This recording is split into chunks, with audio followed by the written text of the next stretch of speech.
بسم الله الرحمن الرحيم. الحمد لله رب العالمين حمدا كثيرا طيبا مباركا فيه ملء السماوات والأرض وملء ما شاء، والصلاة والسلام على نبينا وحبيبنا وقائدنا محمد وعلى آله وأصحابه وأزواجه إلى يوم الدين. أما بعد، برزان، السلام عليكم ورحمة الله وبركاته. خوشحاڵم لە خزمەت ئێوەی بەڕێز دابین لە بۆ باسکردنی سیرە و ژیان نامەی ئافرەتێک کە بە حەقیقەت ئینسان نازانی سیرەی ئەو ئافرەتە گەورەیە، نازانی لە چێوە دەست پێ بکە، نازانی چۆن دەست پێ بکە. ژیان نامەی ئەو ئافرەتە کە یعنی خۆشەویستترین کەسمانە، خۆشەویستترین کەسمان کە پێغەمبەری خوا صلی الله علیه وسلم ئەسڵ ئەوەیە ئێمە لە نەفسی خۆمان زیاتر خۆشمان بوێ، خۆشەویستترین کەسیش لەلای ئەو پێغەمبەرە صلی الله علیه وسلم بریتی بۆ لەو ئافرەتە کە ئەویش دایکمان ئوم المؤمنین عائیشە خوای گەورە لێی ڕازی بی. لەبەر ئەوە یعنی ئینسان مچرکەک بە قەلبی دادێ بەڕاستی کاتێک کە دەستە خزمەت ئەو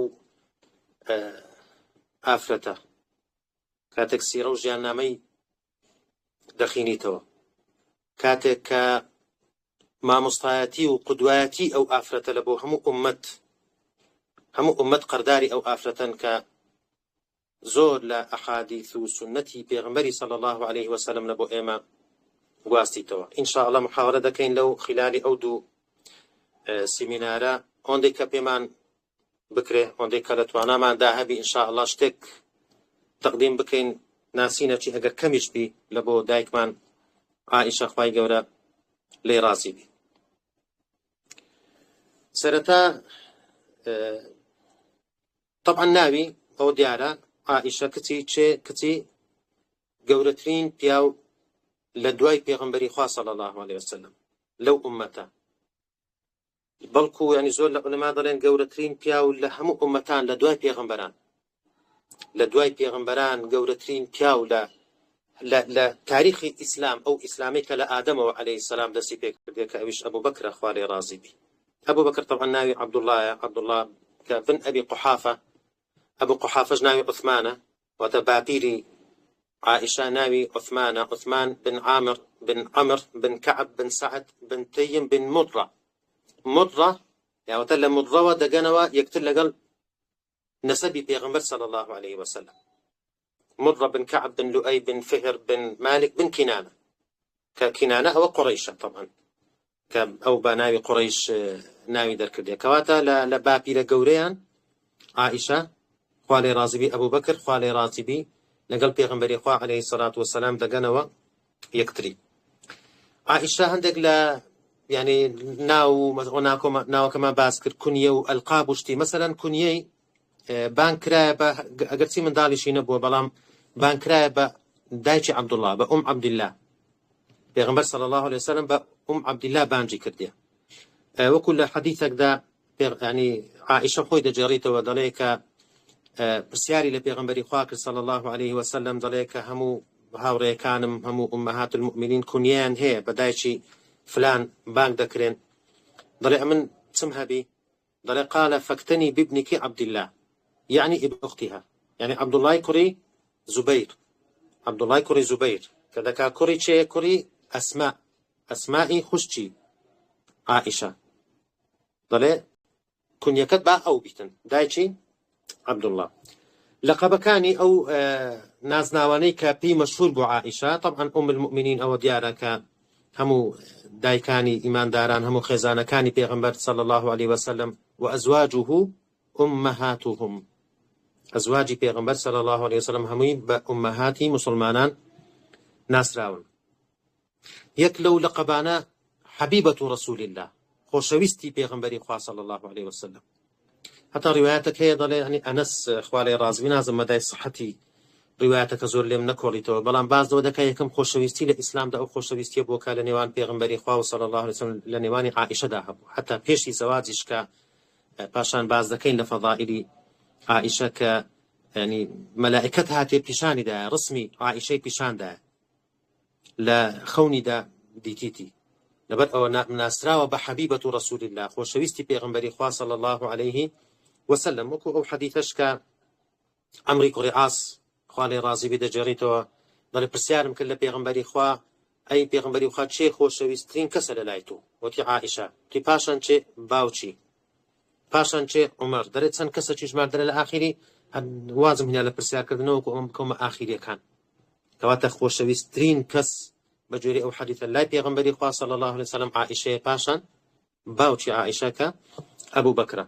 خوالي رازي بي يقلا لقبكاني يقلا نازناوكاني المبرأة براءة بيدراو أو كسيك خواي جورا براءته هنا خواري لقرآن ده حتى مسروق تابعية طبعا يكك لقتابيان زيك كان عائشة يعني بشة زور لعلم عائشة للاي مسروقة مسروق بن الأجداع ضلي حدث عن كاتك لعائشة وحديثي ذا جيراوة يقول حدثتني الصديقة بنت الصديق حبيب الله المبرأة حبيب الله المبرأة يعني لقبت عائشة لرباز دكا كالصديقة بنت الصديق حبيب الله خوشويستي بيغمبري صلى الله عليه وسلم باشان المبرأة أويك أخوان ولا براءتي نار دخوار ولا قرآن ده لا حادثي إفك يقلا لقب كان كأوش القرآن باسي دكا أو الطيبات للطيبين الطيبة طبعا هو آياتها آيات كان سورة نور كاتك براءتي عائشة لا قرآن دا دابزي أو زل لو شنو دا لسياقي أو ردا ودا خواي قال باسي ودكا والطيبات للطيبين عائشة طيبات كان لبو طيبين دكا في غنبري خوايا صلى الله عليه وسلم يقلا وكان مثلا الصديقة الحميراء لبر أو جوان بو يعني سور كسك أو كاتا سبي بايا نيان دقوت سبي لناو عرب دا چونك يعني رنجي سبي زور ناشرين أو هابيبرين أبيض يعني بيضاء ديان قلت حميراء يعني وكل كردواري قوما دل سور سبي بو شوي بو لبر أويك لا لقبكاني أو بوا عائلة كي طبعا أو باوشي وغطمان باسمان كرد كأبو بكر خوالي رازي بدايتي أم رومان ك هندك دل الناوي زينب بوا هندك دل الناوي دعد بوا برايا كاني عبد الرحمن كهلا لداكو براي داكو بابي بوا وتا يعني لأبو بكر ولا أم رومان عبد الله يقلا برايا كاني بوا لا خشك كاني أسمائي خشتي كأويش لا خزانة ديكي أبو بكر بوا قتل يان قتيلة لا خزمة كاركاني بريرة سائبة مرجانة معاذة أوانات يعني مجموعة بنا لا خزمة كاركان وموالي كاني عائشة خوالي رازي بولادتي طبعا لدواي بعثة لدواي هات نخواروي وحي لبو بيغمبري خواه صلى الله عليه وسلم بتسار صال يان 5 صال تسار يان 5 صال لو دورة لدايك بوا أو راسني طبعا ودوا وكل شبهات كان باز دكين أو أنا كضرين لبيش بعثة لبيش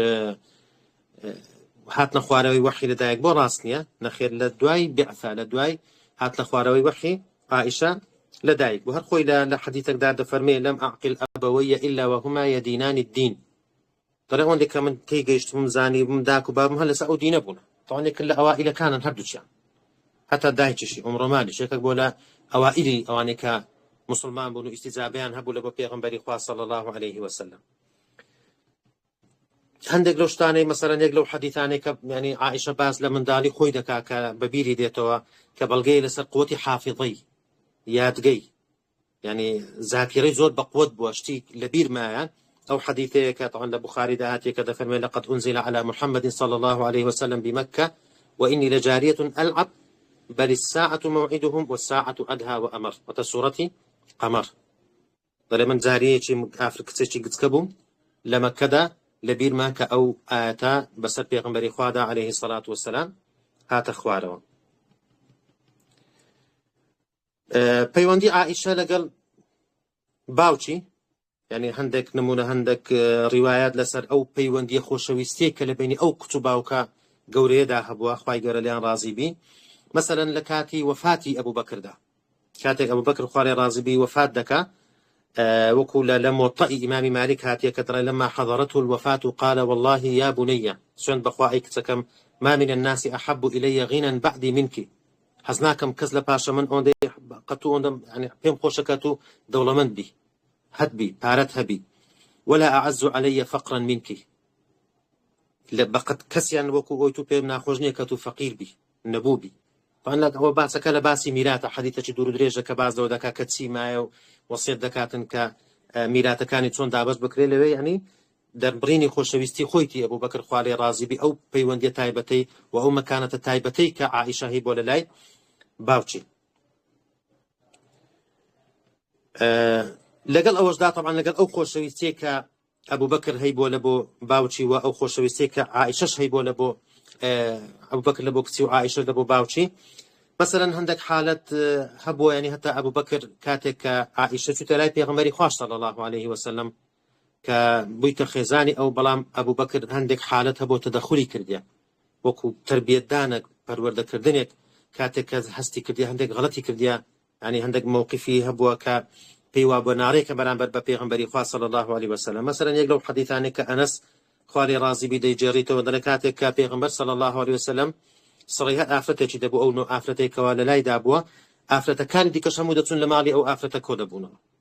ئەوە زۆر جارتوانی مەشاکلی دروست دەکرد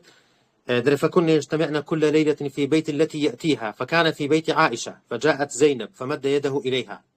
زينب شلوي بو طلع أو كاتب پیغمبر صلى الله عليه وسلم دستي دريش كرد دستي زينب كرد لكاتب دا صريع عائشة بو لو أو شوادا فقالت هذه زينب فكف النبي صلى الله عليه وسلم يده فتقاولتا يعني قصيان بيكتريقوت لبين عائشة ولبين زينب خواليان رازي به ربا أقيمت الصلاة فمر أبو بكر على ذلك فسمع أصواتهما جيل دنجي عائشة وزينب بك يعني مشكلة أنها بقصيان با يكتر دقوت فقال اخرج يا رسول الله إلى الصلاة واحث في أفواههن التراب أي بيغمبري خوالا نوش خول بدن با دمتساويان دميان دابكا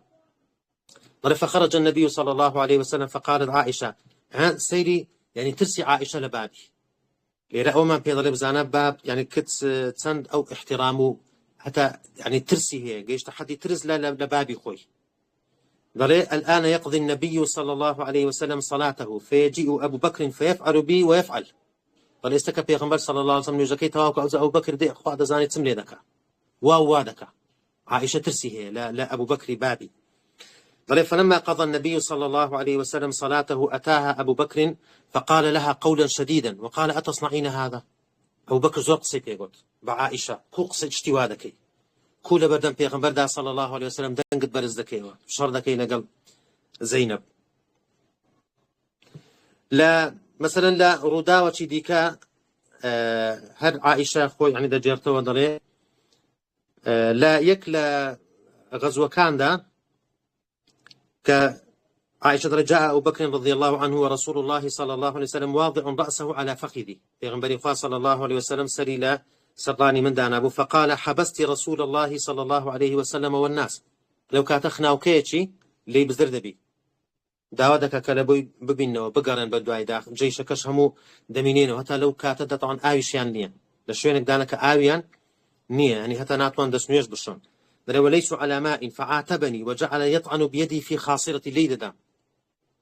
يعني أبو بكر هات ليلة عائشة عن قليلة ذكرت ولا يمنعني من التحرك إلا مكان رسول الله صلى الله عليه وسلم ولا مش حزم ذكر بجوليمو قنا زور أزيتي دام ولا حزم ذكر بجوليمو نوكو بيغمبري خواه صلى الله عليه وسلم لخوه هلستيتن فأنزل الله آية التيمم لو كانت خواهي آيات التيمم من عند أخوة طبعا هوش ببركة عائشة يعني يكا كلا بركة كان عائشة آيات التيمم لو كانت هات أخواري شكو كاتا مسلمان لو شنو ذا كما بونو آويان نبو لبر أو خواهي قورا أو آياتي ناردا خواروا لا رداوة ديكا هر عينا لقل يعني باوشي بيواندي عائشة لقل أبو بكر خوالي رازبين نعماني كري بشير دجرت وكضلي أبو بكر هات لا بيغمبري خواه صلى الله عليه وسلم إذني خواست فسمع عائشة وهي رافعة صوتها على رسول الله صلى الله عليه وسلم جيلي بك وعائشة دنجي برز ذكر بسر بيغمبري خواه صلى الله عليه وسلم فأذن له فدخل فقال يا ابنة أم رومان وتناولها اكسي أم رومان تناولها يعني هم بضربها يعني ويستي لي بدا يعني تصور كان أبو بكر خوالي رازبيت يعني ويستي لعائشة بدا كتوتشون دنقد بسر بيغمبري خواه صلى الله عليه وسلم برز ذكيوا أترفعين صوتك على رسول الله صلى الله عليه وسلم فحال النبي صلى الله عليه وسلم بينه وبينها يعني بيغمبري خوا بين يعني كرت لينا قراك أبو بكر بقعت عائشة ولي بدا بيغمبر صلى الله عليه وسلم خوي لينا قرا لي بدا بل باشوي كأبو بكر شو دري جعل النبي صلى الله عليه وسلم يقول لها يترضاها رازي ذكرت بيغمبري خوا صلى الله عليه وسلم ضلي دداوة ديار مشكلة كابولا بين هذا بيغمبري خوا ضلي عائشة دداوة دعا بيدا وكو يعني وكو صعوبتك لبيني خوا عندها لبيني بيغمبري خوا صلى الله عليه وسلم لبيني عائشة يعني بيدا قلت ألا ترين أني قد حلت بينك وبين الرجل لها ندي من لنقرا بابت ليت بدا قال أمن نبا ما باب ليتي ددا بيغمبري خوا صلى الله عليه وسلم وابع عائشة دفرمي قال ثم جاء أبو بكر فاستأذن عليه فوجده يضاحكها لو زار باش ما وجه أبو بكر هاتوا ديتيكوا بيغمبر صلى الله عليه وسلم لقى عائشة وزارها بيدا كان أو زارعني مشكلة كان ما شر ودنگ برس كرنا ونما وآخريك لقى يكتري بيدا كان ذلك إذني دا لو زار بيغمبر صلى الله عليه وسلم بيغمبري يعني أو أبو بكر بيغمبري خواي فرمو يا رسول الله أشركاني في سلمكما كما أشركتماني في حربكما أي بيغمبري خوا هر وقت شون للشركاء من تام بيكرت دلا أشتكش تام بيكم كان يعني موقفه شي زور لطيف وجوان بيكني ناوي خوش لا لنا أو عائلة قورية ده لبين عائشة ميردكي بيغمبري خوا صلى الله عليه وسلم هروها باوشي كأبو بكر خوالي رازي بي سبارت بزواجي لا بيغمبر صلى الله عليه وسلم طبعا معروفة كلاي إيما كإما قناعة من بو حديثة ودوايك كلا شبهات كان باسي لكن كلا 86 صالي دا عائشة خوالي رازي بي ما ركرة لبيغمبر صلى الله عليه وسلم ل 80 صاليج دا قوازراوة عائشة خوي كصاحبة الشأن خوي باسي أو دكا كلا 6 صالي مني ما ركدو لأنه صالي مني قواستوا وزهتا يعني كباسي قواستوا كذا لحديثك صحيح في مسلم باسي دكا ضلي لشونا كتا لسر أرجوحة يعني لسر زولاني بمك ضلي رومان دايشي كهاتا لام فصرخت بي فأتيتها ما أدري ما تريد بي ضلي مني برد لا هندق لآفرة كاني أنصار مني لازان دوا مني برد لبولاي بيغمبري خوا صلى الله عليه وسلم سبارت بويكا يعني بيغمبر صلى الله عليه وسلم عائشة ديتي لخوني دا ضلي عائشة ضلي خوي بيغمبري خوا لبومي جراوك فرميتي أريتك في المنام مرتين دوزان أتم لخوني خوم داديتي أي عائشة إذا رجل يحملك في سرقة حرير فيها بيقلع رواياتش كملك ملائكتك كان لنا بارس حريرك أتوي هالقرتبو فيقول هذه امرأتك ربيمي قد أوا خيزاني توا فأكشفها فإذا هي أنت كاتك لسرم لا دبر لتم كوا أتوي فأقول إن يكن هذا من عند الله يمضي أقل أولا لا يخوابي أو خواي قرأ ديجين تزي أو بابة تحقيق دكاو دبيتا خزاني من لا أو كسيكا طبعا بو واسطة لبيني بيغمبر صلى الله عليه وسلم لبيني عائلي عائشة واتا أبو بكر رومان خولة بنت حكيم كخزاني عثمان بن مظعون خواليان رازي بعثمان كشهيد دبي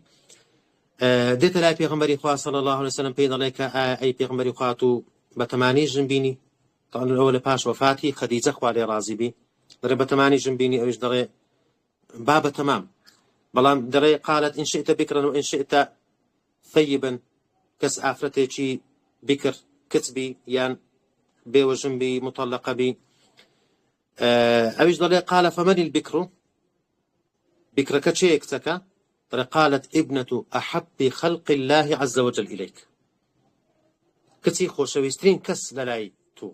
عائشة كتي أبو بكر ضري ومن الثيب قال سودة بنت زمعة آمنت بك واتبعتك على ما تقول كإيماني بتو هنا بيغمبري خواش صلى الله عليه وسلم دبرو باسي ممكن للاين زانا موقفيان سدبي لو كاتدا خولة دستلاي أبو بكر خوالي رازي ودستلاي يعني دستم لاي مالي أبو بكر أو كات أبو بكر لمالني دستلاي رومان بيدر كشتش واهي أيش دري على الخير والبركة زور بيم خوش بلان با أبو بكرش بيتوا انتظري حتى أبا بكر حتى يأتي فجاء أبو بكر فقالت يا أبا بكر ماذا أدخل الله عز وجل عليكم من الخير والبركة أو تخير بركتك لبوت عن هاتي أيش دري سيدر قالت أو خولة بيدر أبو بكر قالت أرسلني رسول الله صلى الله عليه وسلم أخطب عليه عائشة مني ناديتها وكدا أخوازي عائشة بكم أبو بكر دري لبوي دبي وهل تصلح له دري إنما هي ابن أخيه دري من براي أوم دري فرجعت إلى رسول الله صلى الله عليه وسلم خولة قالت ولا بيغمبري قال أو رأي أبو بكر بو دري لبوي دبي يعني وكم لك أنه كتب براي خويتي يعني أوندتي كلبونا أبو بكر خواري رازي بلا قال بيغمبري خواه صلى الله عليه وسلم يعني برسال لو ذاك دري لبوي دبي تصلح له كخولة قالت ولاي بيغمبري خواه صلى الله عليه وسلم دري بروبي بري ارجعي إليه فقولي له أنا أخوك وأنت أخي في الإسلام لا إسلام دابرين لا إسلام دابرين وابنتك تصلح لي وكسكت لبو من دبي كخولة دقريته ولاي دو شوي أبو بكر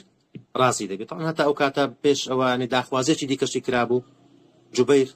بن مطعم خواري رازي بك إجدوا مسلمان دبي طبعا كوري مطعم بن عدي كقول سراني قريش كأو بكافري من بلام جبير كوري مسلمان دبيتن كداخوازي كابو بلام أبو بكر دتي تأكيد دكاتو لك أوان دزاني أوان نانوي أو ذا أبو بكر رازي دبي عائشة مرتبة پیغمبری خواب که صلی الله علیه وسلم ماری کی عائشة چند بو او ماری که پیغمبری خواب پیدا طبعا ماری همو امهات المؤمنین یک ماری بو یکشد بو بحد حدیثك من هي كعائشة خواري رازي بخوي باز دكا دفرمي بسيارين لك كماري كتسنبو قالت كان صداقه لأزواجه 12 أوقية ونشا دوازده أوقية نشا نش تسي بسيارين قلت يعني نصف أوقية يعني نيو دوازده أوقية نيو فتلك 500 درهم ده تبين صد درهم طبعا درهم زيو بلو كاتا دينارش زير بوا دينار لزير بوا لو كاتا ده درهمش لزيو بوا ضري فهذا صداق رسول الله صلى الله عليه وسلم لأزواجه يعني أو مهرك بولا بوهمو خزانة كان همو أمهات المؤمنين طبعا هاد أوقية تسل درهما كواتا دوازدوني دبتا بينصد درهم لا موقعك يعني انت مشام كرت قلت مزانم بالسعر أورو بحسابي أورو أقل بدولار حسابي بكين دكاتا سنت طبعا درهمي الشرعي لو كاتا دا وكو ابن خلدون لمقدمة باسي دكا ضريع الدرهم هو الذي تزن العشرة منه 7 مثاقيل من الذهب يعني يك درهم ده درهم حف مسقالي زير بوا ده درهمي أو كاتا حف مسقالي زير بوا قياسك بو الشيوية بوا أو يعني بسعر أورو دكاتا سيسطو نوتشش دولار حفت سنت دوري 570,000 580,000 بباري عراقي أورو انت تصور كان أو ماري همو خيزانة كاني بيغمبر بو صلى الله عليه وسلم أمهات المؤمنين قورترين آفرتكاني تاريخي إسلام أو ماري كيان بو أو زشخواي أو مكانتي بيدان يعني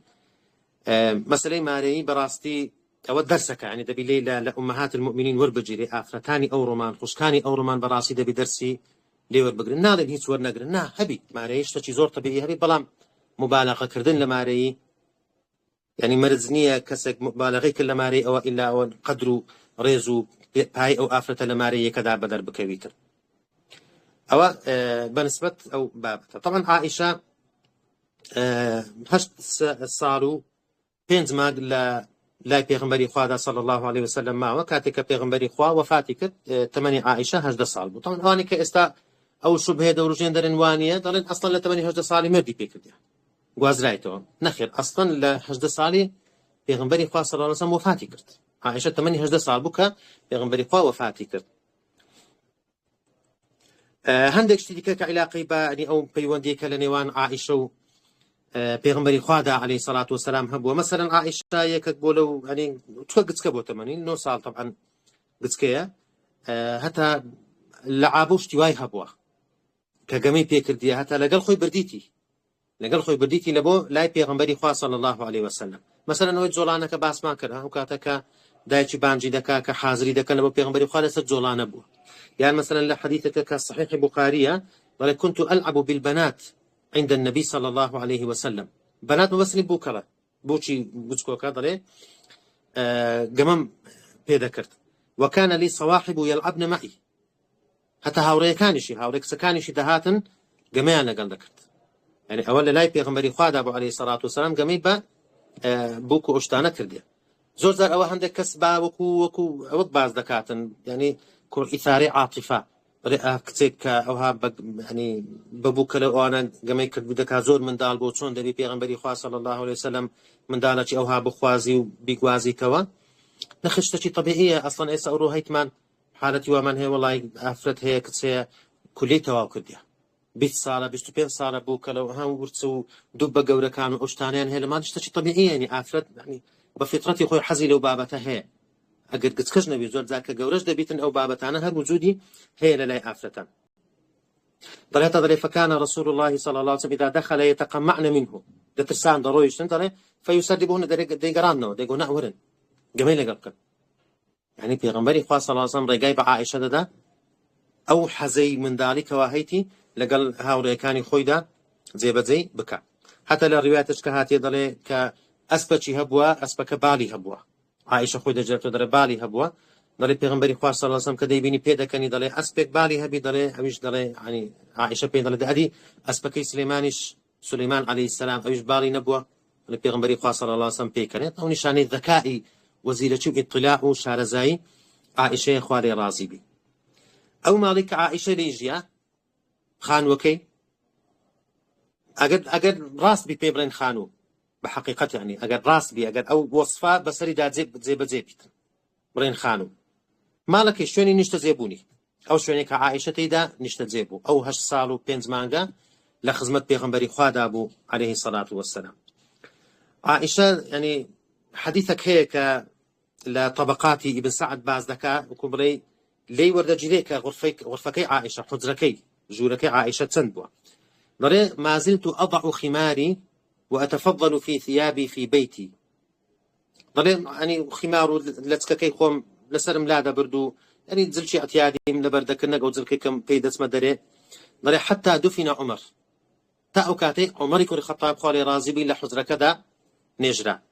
کەواتە ئەو حوجرەی ئەو ژوورەی کە عائشە تێیدا دەژیا قبری پێغەمبەری خوا صلی الله عليه وسلم و قبری ئەبوو بەکریشی تێدا بووە چونکە طبعا خۆی بەجێری حەدیث پێغەمبەران لەو شوێنێک کە دەمرن هەر لەو شوێنەدا دەنێژرێ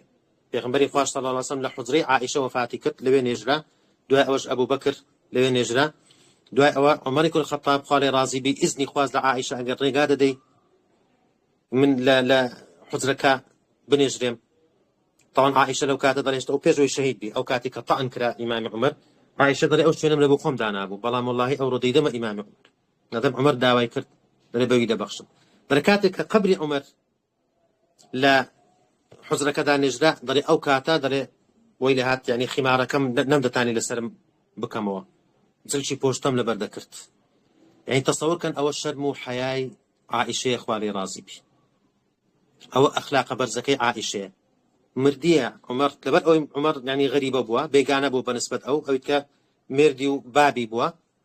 پێی ئەتیادی بووە کە لەچکەکەی دابنێت بەڵام کاتێک کە ئیمامی عومەر دەنێژرێ لە غرفەکەدا دەڵێ لەو کاتەدا دەڵێ چی دیکە نەمتوانی کە لەچکەکەم دابنێم و چیدی جلشی پۆشتەم لەبەر دەکرد يعني ئەوە نیشانی ئەوەیە طبعا غرفەکە گچکە بووە هەر ئەو شوێنێک کە قەبرەکە لێ هەر لەوێندا ژیایە دوای ئەوە طبعا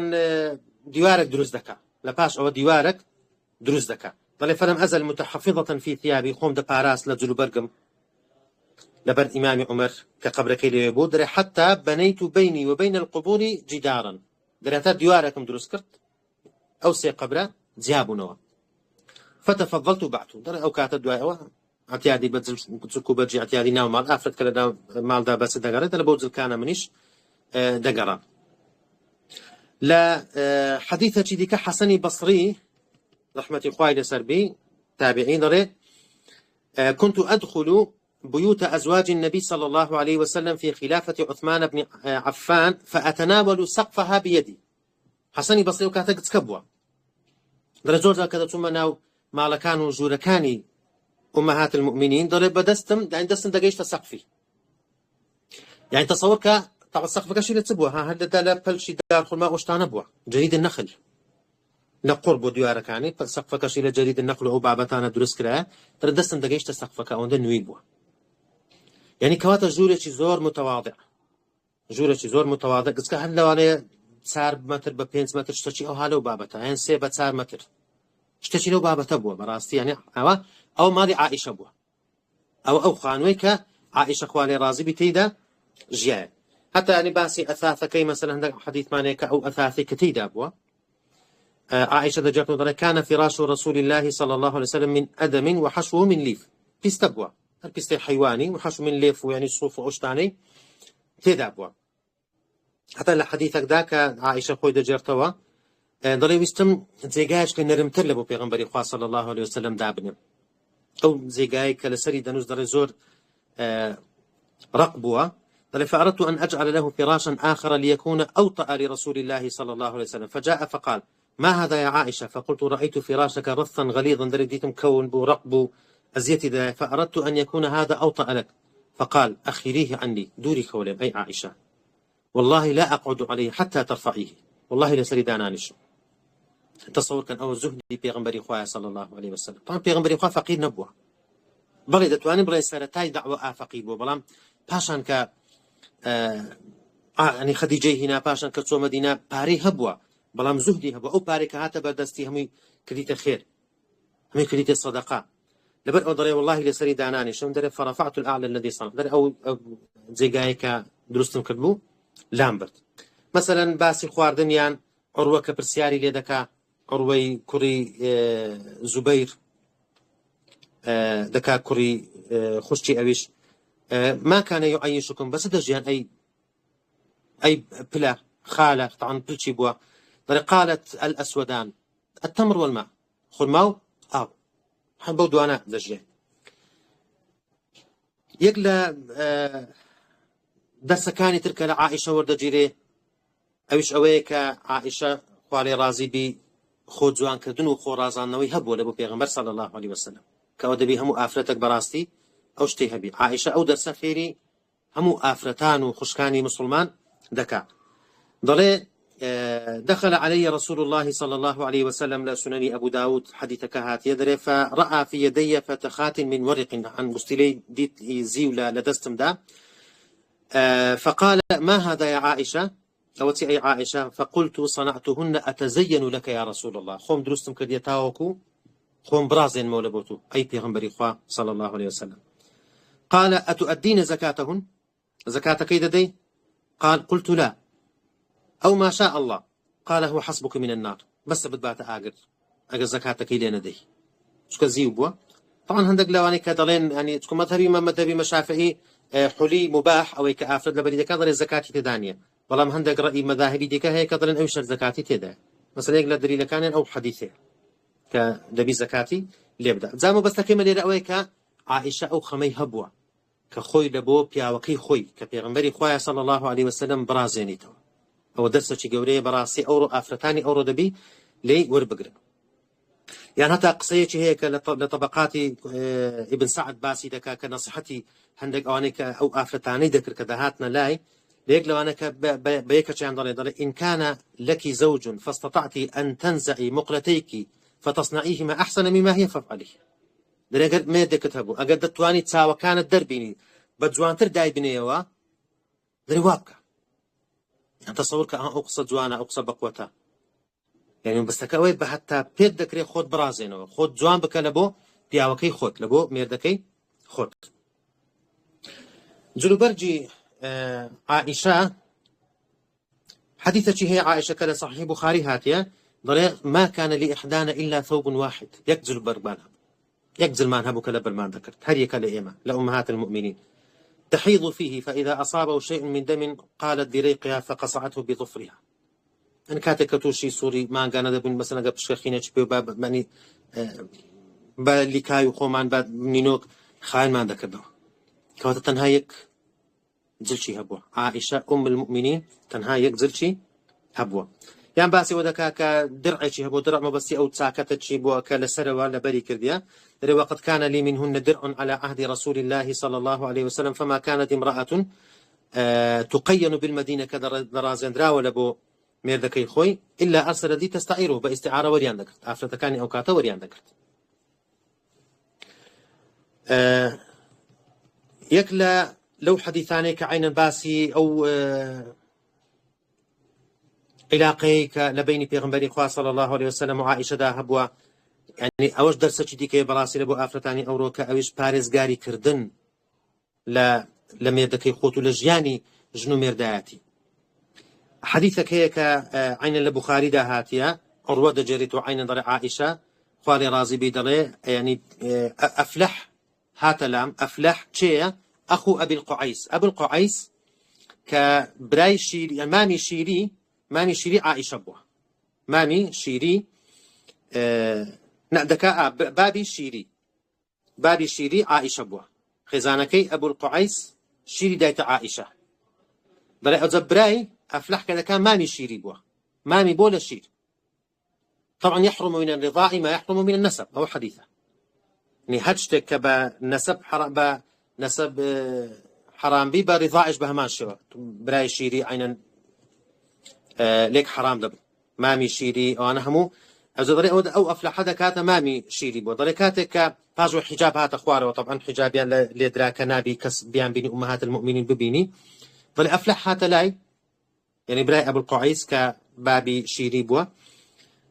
فقلت لا آذن له حتى أستأذن فيه النبي صلى الله عليه وسلم فإن أخاه أبا القعيس ليس هو أرضعني ولكن أرضعتني امرأة أبي القعيس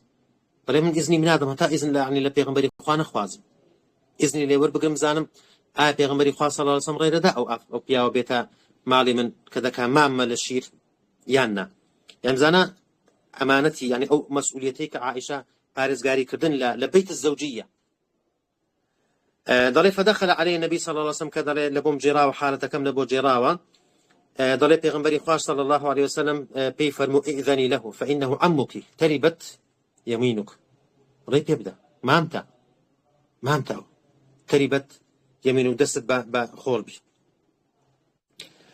يقلو اشتى لطيفاني يككل لطائفة كان كالجياني عائشة دا باز ذكري مسابقي كده لقل بيغمبري خواش صلى الله عليه وسلم لمستدي إمام أحمد هاتيه حديثك طبعا معروفة كاتك ضلي لقل سفر كاندا ضلي من زاريك بوم كتير بوم كهشتا زور قشتم نقرت طبعا ضعيف بويا كم زار ضلي بيغمبري خواص صلى الله عليه وسلم كلا غزوة كذا قراو ضلي بس صحابي كان يقول ايوه بيش بكون برون ضلي مسابقة ما نكرت لمسابقة ضلي من بردموه ضلي لبيغمبري خوان بردوا عليه الصلاة والسلام ضلي خوي كرت ضلي باش ما وشي ضلي عندك قلوبهم قشتم قرتبو وبدنت ونسيت أصلا نبيرم تبوه خرجت معه في بعض أسفاره إلى سفرج كتسوين دليل قالي فقال للناس تقدموا دي سان بخلقي جو بيش كون ثم قال تعالي حتى أسابقك ورعاء شباب دي سان مسابقيك يعني تصوري أو مشهد بينا بيش تعود فيها وقلقل آفتك خوي دا استا لدري مسابقة بك طبعا أوني اللي بويا تبسي استا لا بيش تعود خلشنا هان ليرا باسكنوا كعائشة يعني بيغمبر صلى الله عليه وسلم بصحابي كان يقول ايوه برون كواتا تسولاتي بوا ما بستم يعني هر شوازك بأودي من نبينا بيش تاود كابيا ولقل آفتك خوي دار دري مسابقة بك أجر خلشان لي ديار نبيت يعني سيدي أو درسك بيغمبري خاص صلى الله عليه وسلم فير ما عندك كبو شوية تعامل بكين لقل خزانة كان من ضلي فسابقت فسبقني در أوزاري ليمي بردوا فجعل يضحك بيغمبري خاص صلى الله عليه وسلم بيدا كان يوزارا فرمي هذه بتلك أو طوري خوم كدلور صلى الله عليه وسلم أو سبارت بجياني زوجي بيغمبري خواه صلى الله عليه وسلم طبعا اشتكان زور براسية من هندق رواياتي زور يعني هيك لسر عائشة أم كرديان بلام تصور لكم همو بيرا نقم باز بكين دسين سر هندق خالي مهم لجياني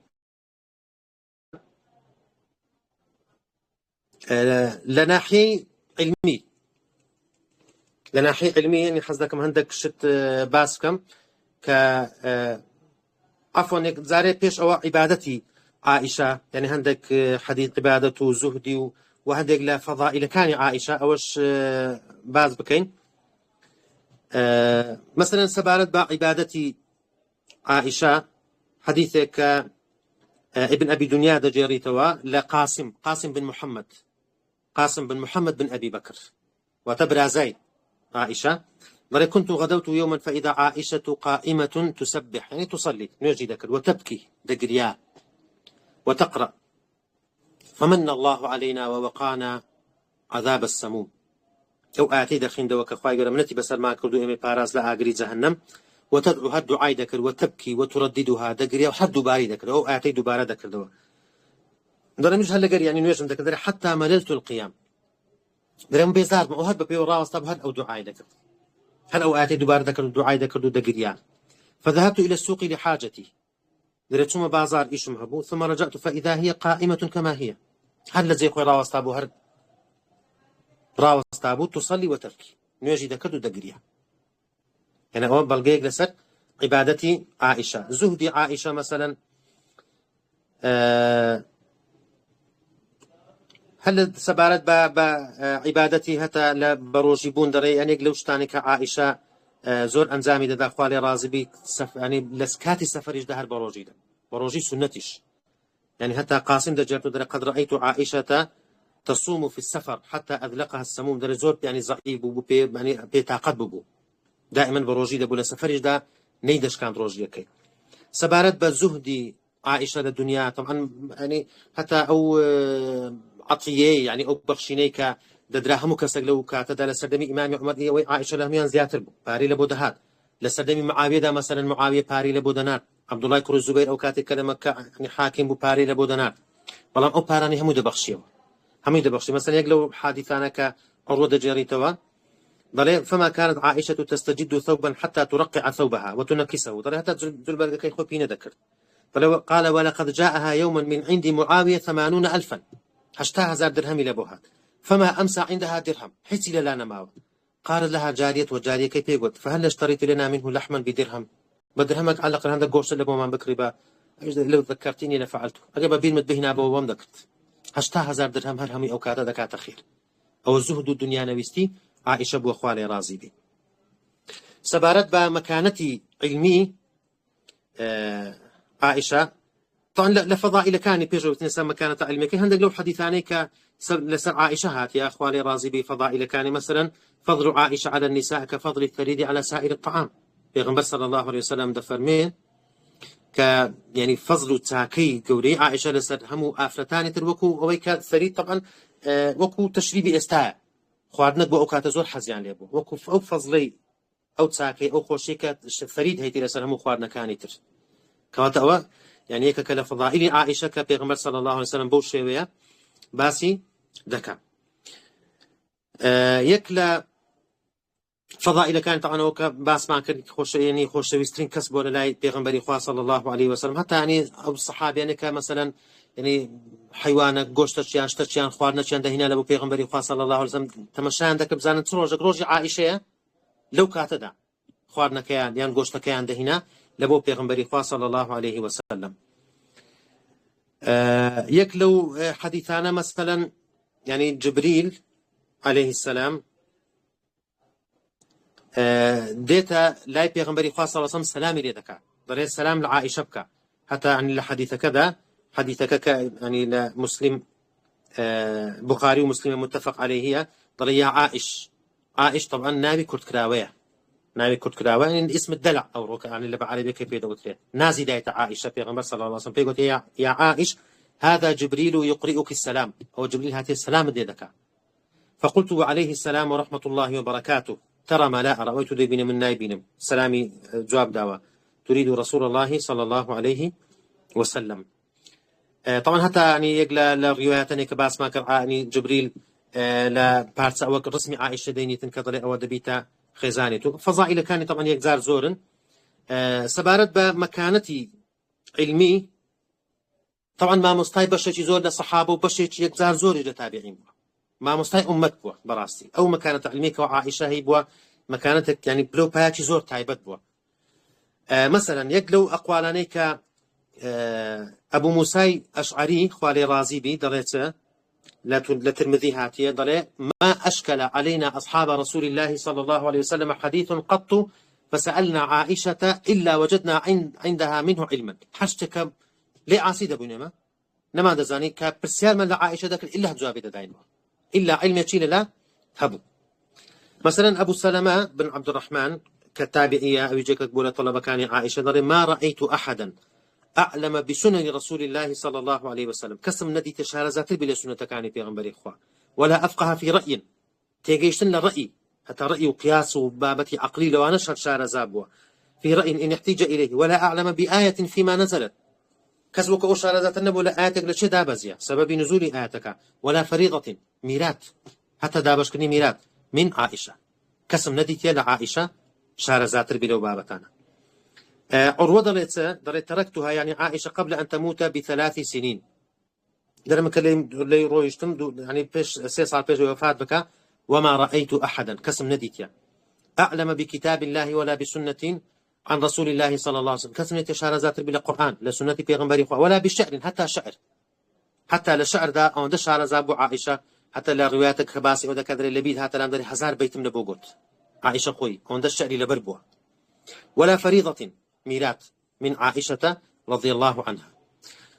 نكهر أول لطب لبزيشتي شارزابه تصور كان عائشة لبزيشتي شارزابه يعني أفتتشي موسوعي ببراسي انسيكلوبيديا بو لهم مباركان شارزاب حتى عروة تعجب دكا عروة دري يا أمتاه أي دايا لا أعجب من فهمك أقول زوجة رسول الله صلى الله عليه وسلم وبنت أبي بكر يعني أو زي سلمانية أو تيجيشنيتو أو فقهيتو كهيتت ضرم أو يعني خزاني في غنبري خوايو صلى الله عليه وسلم وكتي أبو بكر خوالي رازي ولا أعجب من علمك بالشعر وأيام الناس ولو اشتر الناس رمين كشارزي اشتروا شارزي أيام الناس تيا أيام العرب كلو كاتا بيدا قترا أيام العرب يعني أو رداواني تاريخ ميجو عرب مثلا يوم بعاث مثلا يوم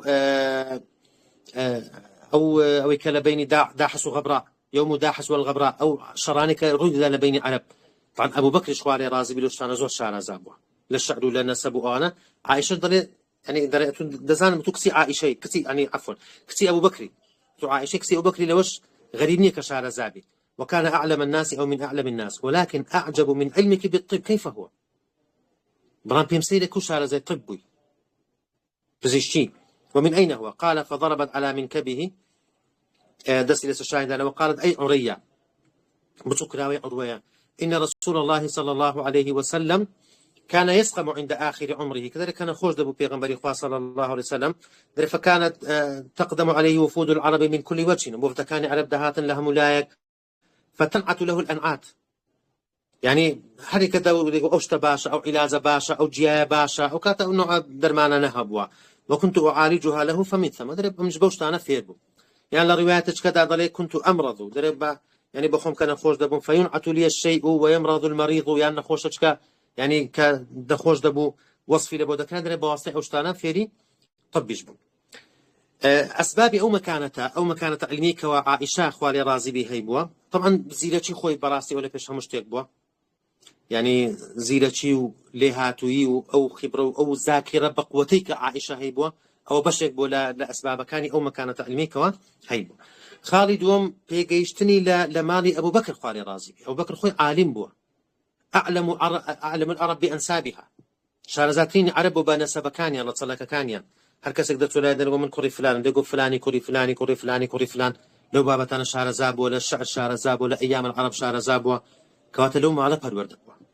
خاڵی سێیەم لە سەبەبەکان ئەوەیە کە لە ماڵی پێغەمبەری خوا صلی الله عليه وسلم یعنی لە دوو گەورەترین ماڵ لە ماڵی ئەبوو بەکر و لە ماڵی پێغەمبەری خوا گەورە بووە چکە بە 9 ساڵی کە چووە لای پێغەمبەری خوا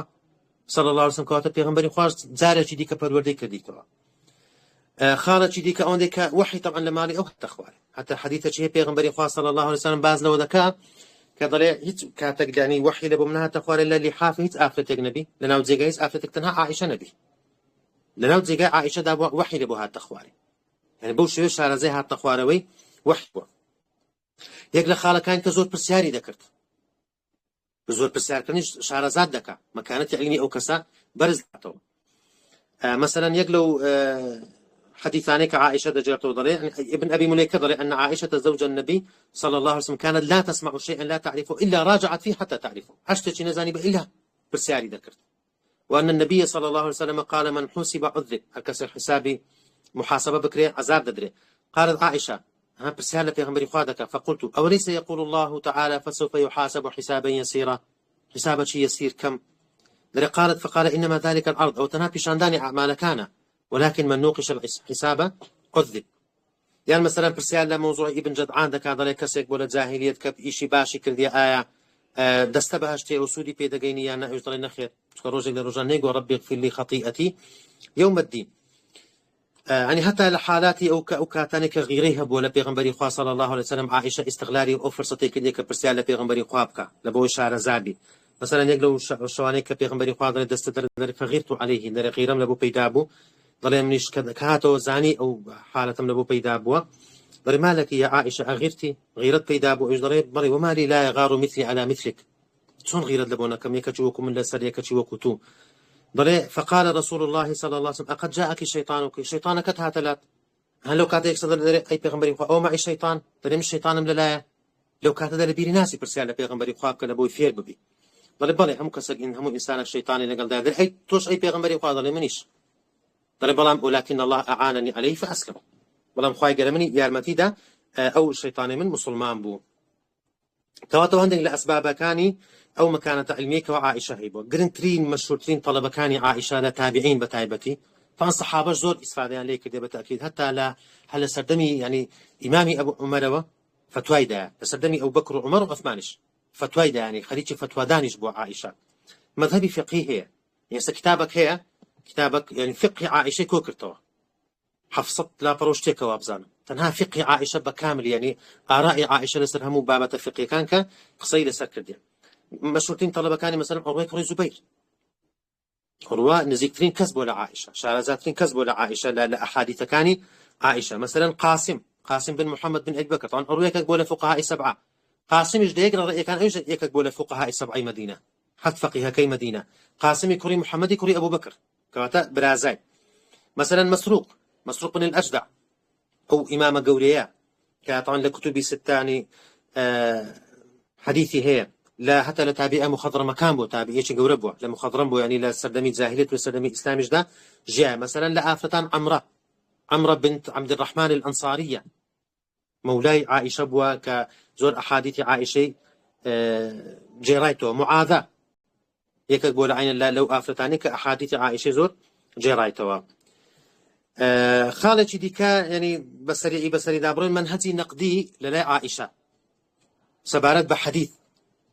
كاتك حديث هذا لا طبعا كتابك من هي إمامي زركشي كتابتي هي الإجابة لإيراد ما استدركته عائشة على الصحابة كأوشهر بلغيرس أو بلوبا أو بيقع علميك وعائشة هي بخاري رازي بي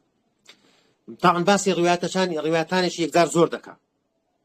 سندين روايات باز دكا كعائشة رخني قلت إلى صحابة ديكا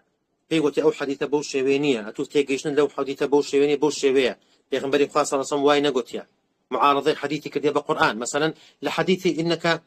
يعني آياتي إنك لا تسمع الموتى دكات بلغل سر أويك أوانيك دمرن يعني جويان لا قصي أو كسان ذبك زندون كاتك حديثك لبويد جرنا وضرين خير وانيا اشتكى إنك لا تسمع الموتى بلغديني توبا بقرآن كواتعرضي حديثك لسر قرآن باسك ليرة أونيك تاسن عائشة الصواب بوات سكوزول لو إستدراك كان يعني بشرتي باز لو إستدراك كان عائشة لسر صحابة بيدات سنو كان عائشة لسر صحابة يعني علماء يعني لا الصحابة كان يقرتيا كان أوي الصحابة كان راسترا بلام عندك حالة الشيء أوي عائشة راس بو بلام باسك لو منهجك النقدي زور بتويها بو لبو ما ملا كردن لقر حديث مثلا عرض كرني حديث لسر سنة لسر حديثة ديكا لبون مناك دفر من حدثك أن رسول الله صلى الله عليه وسلم كان يبول قائما فلا تصدقه أنا رأيته يبول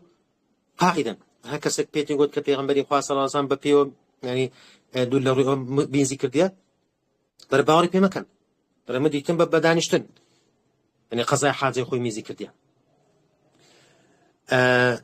يعني مثلا لحديث ويك إمام عمر كركي عبد الله أو حديث دجرنوك يعني إنساني مرديك عذاب ددري ببكاء أهله عليه بلام أو تصدق عائشة خوالي رازي بي ضلنا أو مسلك أو هانبو مسلك أويك ضل آفتك يهودي بوا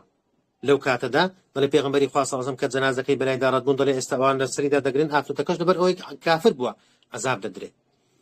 يعني أرز كرني حديث زاري ولا سر يعني بشوية لوجيكي منطق وعقل ولغة أو بابتانا مثلا أو حديثيك أبو سعيد الخدري كاتك وفاة دكا ضل الدعوة كتزلو برقشنوي ببدن كاوتا وكلنا أزل برقنوي دا وفاة بكا ضلت سنك جملة بوا بيغمبر صلى الله عليه وسلم فرميتي إن الميت يبعث في ثيابه التي يموت فيها ذلك جيشت عائشة ضلنها ما بستكي بيغمبري خواه صلى الله عليه وسلم بوشي نبوه ما بستي أو بوا ثيابه يعني عمله يعني بو عملي كلا سري مردي هذا بو عمله جندي دكرت ونتزلوا برجي نويل بو بكري يعني مثلا عرض كني حديث لس التاريخ بابتي تاريخي لبون منكاتك يعني حتى لا بيان قد كبيغمبر صلى الله عليه وسلم وصيتي كدي لبو إمام علي كببت خليفة ضليل الشيء كيني بل أو كاتك وفاتي كرد سري لسر كوشي من دابو هم باسي تاريخي وفاتي كاتي وفاتي بيغمبر دكا صلى الله عليه وسلم ضليل من هيش مجرنا بوكا وصيتي لبو إمام علي كرد بي طبعا أو من هذا نقدتي هل كسر بيودة تواني بقى كتابي أو كتابي زركشي كيعني دقتي أو وردي أو منهجي عائشة دردخة آخر خال باسي كان شخصيتي سياسي عائشة سياسي جبوها عائشة كسيشي سياسي بو أجر تي باشان بشيمان دكتور طبعا لو كتدخلي أو بابا تاني كرت أو دوالي شبهات كان هندق لشبه كان باسي أو بابا تجدكين بلام شخصيتي شي سياسي بو بتايبتي كان لدواي شهيد كردني إمام عثمان بلكو هشتا بيش شهيد كردني إمام عثمانيش أو دوري أو رولي جيرايا ديسان أسباب كاني أو شخصيته أو شخصية سياسية ك لبو عائشة دروزبو طبعا ديسان لبن أو كتي أبو بكر بو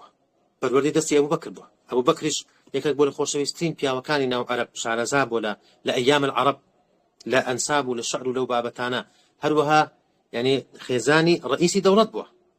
كبيغمبري خواه صلى الله عليه وسلم شارزابوني لأيام العرب وهذا كاتو تاريخ أو دائما أو كساني كسياسين دبي شارزي تاريخ بن أو شارزي أيام العرب بو